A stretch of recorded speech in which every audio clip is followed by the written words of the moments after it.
Sveiki visi! Sveiki! Visa ši savaitė skirta užsienio kalboms. Kokie renginiai vyks mokykloje Europos kalbos savaitę? Labai smagu, kad domitės. Ši savaitė yra skirta paminėti Europos kalbas ir kultūras. Taigi mokykloje vyksta daug įvairių renginių, nuo teminių pamokų iki pamokų pradinukams, kuriuos veda vyresni mokiniai. Taip pat mūsų mokiniai dalyvauja miesto konkursuose Saulės ir Jablonskio gimnazijoje, o apie koncertą plačiau pakalbės Elena. Labą dieną. Taip, ketvirtadienį, 25 dieną mes turėsim koncertą. Dabar ruošiamės nuo 5 iki 9 klasės mokiniai dabar ruošia savo kažkas padainos užsienio kalbą, kažkas dainos anglų, vokiečių, prancūzų kalbomis. Bus dar mūsų ir kažkas ir pašoks. Įdomu, kaip aš suprantu, čia jau tradicija mūsų mokykloj, kas metais mes turim tą koncertą ir šiais metais, kaip visada, visi aštuntokai ketvirtadienį per 5 pamoką bus kviečiami į aktų salę ir ten galės padžiaugtis, pažiūrėti ir padainuoti visi kartu tas dainas. O visi kiti kviečiami žiūrėti kitos savaitės žinias, kuriuose pamatys koncerto ištraukas. Perėse anglų kalba, kad žinotum, kaip galim pasakyti tą arba kitą šalį angliškai.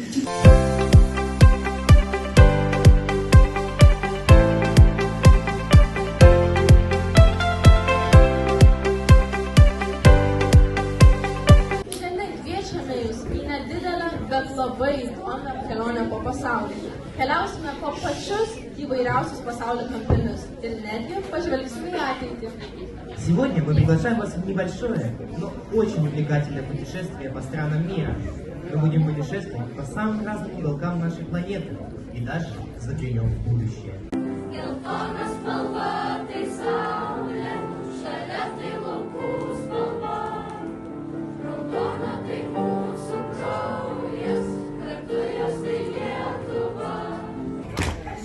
Meine Mama, wer Ziegersinn, bist du meine Mama? Ein junges Weitergehen. My friend in distant future, please don't be so cruel. Please don't be so cruel.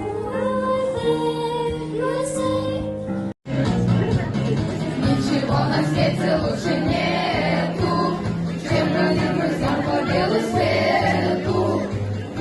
Кто дружен, не страшны тревоги, нам любые дороги дороги. Tenemos que ser lesson, lesson, lesson. I'm gonna follow, and all the love, and all the power, like steady. You are my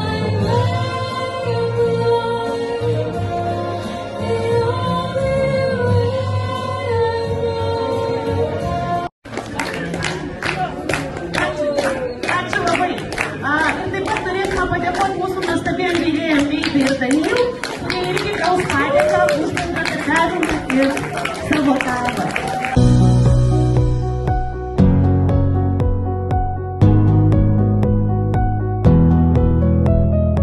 Ne tik užsienio kalboms skirta mūsų šiandienos laida, bet ir svečiams iš užsienio. Pagal Erasmus Plus projektą mūsų mokyklą aplankė 2 mokiniai iš Čekijos. Sveiki, papasakokite, prašau, iš kokio jūs miesto? Mes iš Čekijos, iš miesto Brno. Tai antras pagal dydį Čekijos miestas, kaip Kaunas galima pasakyti. Papasakokite trumpai apie jūsų projektą. Mes čia atvykome vienam mėnesiui, mokomės jūsų mokykloje, mokomės rusų kalbos. Norime geriau kalbėti rusiškai. Ar jums patinka mūsų mokyklai? Taip, ji nuostabi, ji labai didelė, bet jūsų sporto salė labai graži ir didelė. Gal kažkuo skiriasi mūsų mokykla, mūsų mokymasis? Mūsų mokykloje mokosi nuo 9 iki 13 klasės viename pastate, o čia nuo 1 iki 12 ir visi mokiniai viename pastate, tai pagrindinis skirtumas. Ačiū labai, kad skirite mums laiką. Ačiū. Praeitose laidose kalbėjome apie naujas taisyklės susijusias su telefonų naudojimu mokykloje. Siekiant oficialiai priimti šį sprendimą, būtina sušaukti mokyklos tarybą, kurią sudaro mokytojai, tėvai ir administracija. Posėdis planuojamas rugsėjo pabaigoje, po kurio mobiliųjų telefonų naudojimo draudimas mokykloje įsigalios.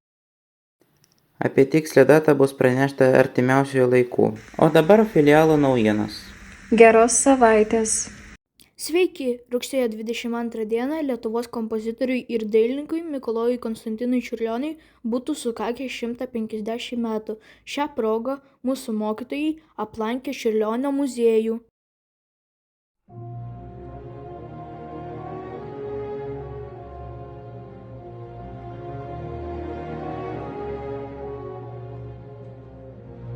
Mes esame Mikalojaus Konstantino Čiurlionio muziejuje. Šiais metais minime nuostabaus lietuvių kompozitoriaus, dailininko 150-asias gimimo metinės. Todėl gimnazijos pedagogai ir atvykome į Mikalojaus Konstantino Čiurlionio muziejų į unikalią kelionę po dailininko kūrybą. Kokie įspūdžiai neišdildomi, tiesiog sunku kalbėti, nes visas kūnas dar virpia. Įspūdinga. Dėka šiuo atveju virtualių technologijų mes galime įsijausti į mūsų genijaus Lietuvos menininko ir kompozitoriaus Čiurlionio kūrinius, kuriuose akivaizdžiai matėsi tokios temos kaip kosmosas ir jūra. Ir tikrai pabuvome kosmose. Čia nepakartojamas įspūdis pabūti pasaulio paveiksluose Čiurlionyse. Kiekvienais metais rugsėjo 23 dieną minima Lietuvos žydų genocido aukų atminimo diena. Šią dieną mūsų mokykloje praėjo pamokos skirtos šią dieną paminėti. Rugsėjo 23 dieną Lietuvoje minima Lietuvos žydų genocido aukų atminimo diena.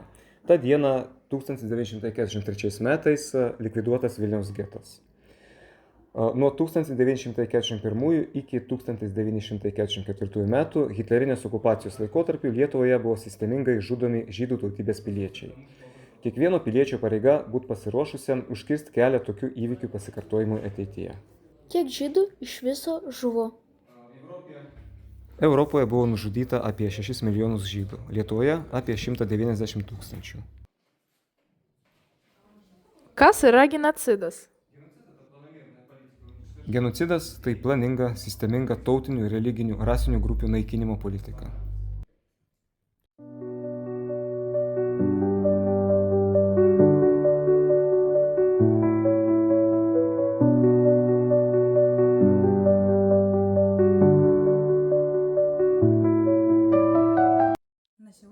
Šiandien tiek, geros jums savaitės.